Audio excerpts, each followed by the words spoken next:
True Church, Part 3.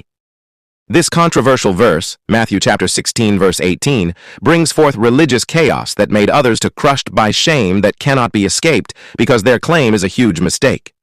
Who were Vatican citizen, Filipinos, and all other nations except Israel? We are all Gentile. And Gentile was just grafted to them. We were just adopted yesterday. And you boast yourselves that you are the true church our Lord Jesus Christ built? Not possible.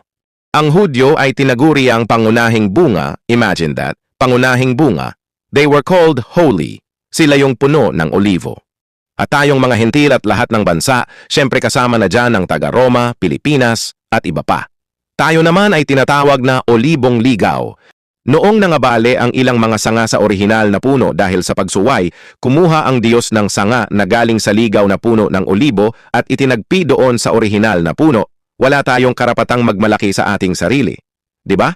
Yung orihinal nga, hindi sila nagsabi na sila ang tunay, tapos, ito kayo ngayong ipinalandakan na kayo yung itinayo. Yon ang ibig sabihin ng Roma 11, verses 11 at 12, the verses 16 to 24. Evidently, before Apostle Paul preached to the Gentile, wala po tayong connection sa mga Hudyo. That was before faith has come, kaya wala sa hentil ang karapatang umangkin na kayong itinayo, kahelas baya. Saka pa lang tayong mga hentil na kabahagi sa pangako ng Diyos kay Abraham sa pamamagitan ng faith na sinasabi. Basahin natin ang Roma 3 at 22. Romans 3:22. Sa makatuwid bagay ang katuwiran ng Diyos sa pamamagitan ng pananampalataya kay Hesukristo sa lahat ng mga nagsisisampalataya, sapagkat walang pagkakaiba. Ito ang eksaktong panahon kailan tayong mga hentil ay naging sinasabing adopted children na. Basahin natin. Galatians 3:14. Upang sa mga hentil ay dumating ang pagpapala ni Abraham na kay Kristo Jesus. Upang sa pamamagitan ng pananampalataya ay tanggapin natin ang pangako ng Espiritu. Kita ninyo? Doon pa lang tayo naging bahagi sa tunay na iglesia.